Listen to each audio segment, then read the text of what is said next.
নমস্কার বন্ধুরা, আশা করি সবাই ভালো আছে। তো বন্ধুরা, পুরো ভিডিও দেখার অনুরোধ রইল।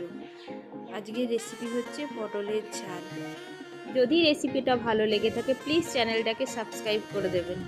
সামান্য একটু হলুদ দিয়েছি, দিয়ে আমি পটলগুলো সব দিয়ে দেবো। একে একে সব পটলগুলো দিয়ে দিলাম। তো পটলটা ভাজা হতে হতে আমি একটা মশলা তৈরি করব। এখানে 2 চামচ সাদা তিল নিয়ে নেব আর 2 চামচ পোস্ত নিয়ে নেব। তো আজকে পটলের ঝালটাতে আমি সর্ষে দেবো না, তিল আর পোস্ত দিয়েই করব। এখানে পটলগুলো সব ভাজা হয়ে গেছে, পটলগুলো সব তুলে নেব। ভাজা যেহেতু হয়ে গেছে তো তেলটা পুরো পুড়ে গেছে, তো ওই তেলটা আমি রেখে দিয়ে আবার নতুন করে সর্ষের তেল দেবো।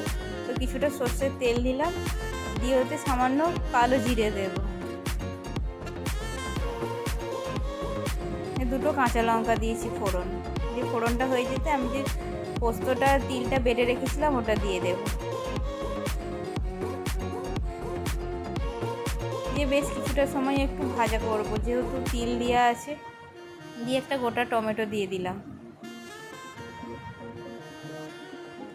সামান্য একটু কাশ্মীরি মির্চা দিয়েছি যাতে কালারটা ভালো হয়। 1 চামচ হলুদ গুঁড়ো দিয়ে দিলাম, দিয়ে বেশ নেড়ে চেড়ে একটু শুকনো শুকনো করে ভেজে নেব।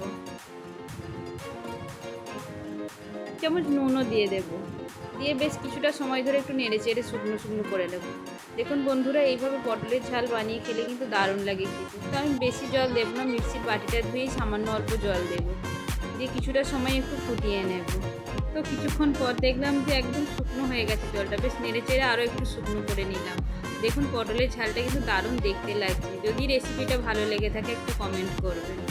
আবার চলে আসবো কোনো নতুন রেসিপি নিয়ে। তো আজকের মতন টাটা।